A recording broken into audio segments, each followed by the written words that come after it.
Trigger skips have long been a big part of ULTRAKILL speedrunning. Whether you look back at Rework's former world record, to this day they are still being used in full game any percent. Whether you love it or hate it, they will always be used, if it is possible to do so. But there have been variations in the past. When we look at 04, for example, with Rework's run that I just brought up, they have a different lineup as compared to my personal best in full game 80%, or even Darken's. There have always been these forms of trigger skips where you can have a lineup and make it very precise using weapon wheel, or just really go for it. But recently I was having a bit of a play around and I discovered something, and I think it's probably best if I just show you a clip.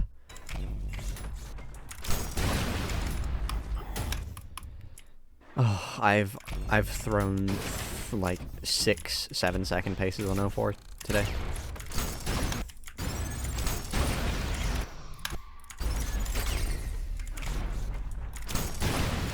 Oh my fucking god! Holy shit!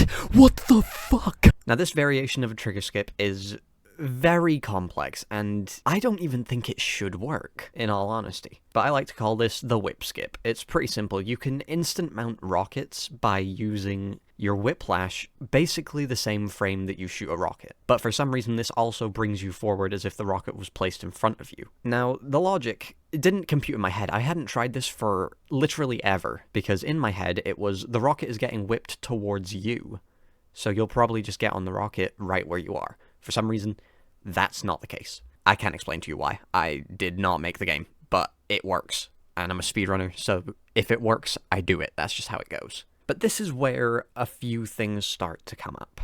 There are a few levels that you can do trigger skips in. You can do it in 0-4, 1-2, and 7-2.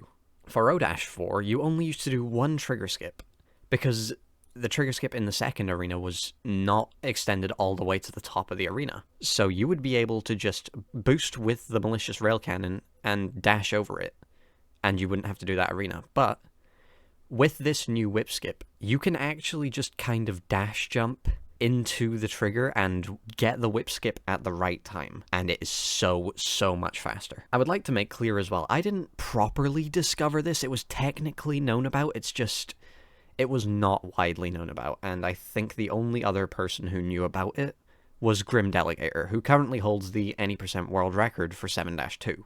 I was theorizing with this, and he said that he didn't think it would be faster. Or if it was, he didn't think it would be faster by much, so I started thinking a bit more. And this was the point where I realized you don't even have to use freeze frame. You don't have to freeze a rocket, so you can just mount the rocket, and you will still get the same rocket boost you do if you were doing a normal trigger skip, but with the added benefit that you do not have to worry about unfreezing at a good time. You just shoot the rocket and go. And this is where things get very theoretical. Theoretically, I believe you could get like a 7.2 on 0-4. Now, I think my run is the best that's been got on current patch. I know recently Zalk got a 7.9 without using whip skips, and that is an insane run, by the way. Zalk is incredible at the game. That's completely unrelated, but still. This is kind of the point where everything becomes incredibly theoretical, and it is very much a hell strat. The whip skip is not easy to pull off. It can be consistent, but there's a big emphasis on can be. I get it more consistently than I would a normal trigger skip, but I think that's just from so much time experimenting with it and seeing if it would be properly viable, and it's kind of gotten to the point where anybody who does a trigger skip is really just going for vibes. You kind of get to a specific point, go, maybe I'll try the whip skip here, and you might get it. But you probably won't. You have to rely on getting the timing and positioning right, and then after all of that, you have to make sure you can recover. You have to keep so much in mind. It is incredibly precise. You have to be positioned, angled, timed right, and doing that at a high speed, yeah, it leads to quite high theoreticals, but nothing that I can see being hit anytime soon. This is not an absolutely game-breaking tech, because there's also not many places you can do trigger skips. And the only place anybody should ever do a trigger skip is in an any percent run, even though it is still kind of frowned upon by some of the community. Now, there's always going to be things that are frowned upon, you know, especially when it comes to the rocket launchers in speedrunning. There's always going to be a debate about them, but at the end of the day, It's a tech you can use, people are going to use it, so use it. You know, if you can get used to this, just do it. A lot of people complain that runs might not look as cool because there would be no arenas being done, but in my opinion at least, it's not about what it looks like, it's about the achievement. And that 04 clip I showed at the start of the video, that was hard to do. That took a lot of time to grind out. The timings required, no mistakes being made, and I was the first person to get a 7-second time on this current patch, so, you know. I am happy with the achievement, and I believe that there are more insane people out there who would definitely be willing to push it further. But this tech does have potential to completely destroy some current world records. I even got close recently with 7-2.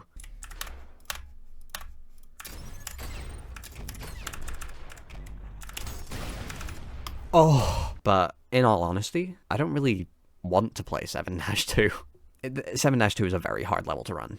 There's an instant clip into an ultra boost into 2 whip skips. That is not easy, especially not easy to pull off very fast. That's where things really start to get hard, because you can pull off a whip skip if you line up and give yourself enough time. But in a speedrun, you don't want to line up or give yourself any time. You want to do things with speed. It's in the name. Now, don't get me wrong, whip skips are incredibly fast. And they are definitely faster than any previous form of trigger skip we have ever discovered, but it is still volatile, and I would never go for it in a full game run. It is not worth it to try and go for that when the stakes are so high in full game, especially not with like 7-2. I don't think anybody will ever do the trigger skips in 7-2 for full game runs. The trigger skip in 1-2 is also something to consider here though. My best time on current patch is a 13.7, and I did that without whip skip. That was just solely because of a good trigger skip and good movement, so if I pulled off a fast whip skip, I believe I could bring that down to a very low 13. I don't think I'll ever get 12, but I also said that about getting a 13, so you never know what could happen. I definitely think there's a chance that a 12 is possible, but to say that I think I will get the 12? No. 12 seconds on 1-2? You're insane. You're insane. Somebody else go for that. Good luck if you do. But less about the tech itself and the levels it could come into play, I kind of want to speak more on how it felt kind of discovering that, because it was a completely random call that I was in when I was helping with a speedrun document that me and a bunch of other speedrunners were making, and I was messing about with instant rocket mounts because that was basically what led to Whipskip being discovered. And I brought up how I'd gotten some DMs from somebody who watches my channel, and I came up with the idea that maybe that could be used for a trigger skip, before completely dismissing it because of what I was describing in the beginning of the video. It should whip it right under you so you don't actually move when you mount the rocket, right? Except it doesn't. And this is where things get super technical, so I don't blame you if you don't want to watch this bit, but in 7-S and 7-4, there are these out-of-bounds clips that we call Victoria out-of-bounds. These are done on walls where you can place a rocket in and then whip a rocket to you so you go slightly into the wall more. Now, for some reason, this didn't compute in my head as, oh, you go a little bit further forward, and I don't know why it does it, once again, but it does it. And that's why those clips work, and that's why Whipskip works. Whiplash and rockets have broken the game. I'm not gonna say that speedrunners are gonna trivialize levels with this. Like, I don't know anybody insane enough to go for it.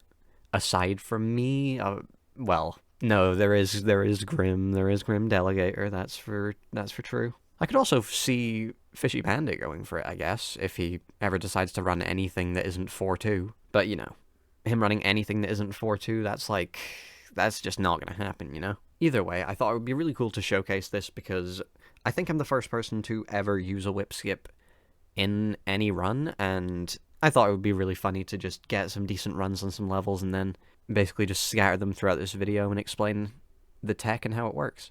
Either way, if you like the video, like it. If you dislike it, dislike it. And nerds and nerdettes, I will catch you on the flip side. Thank you very much.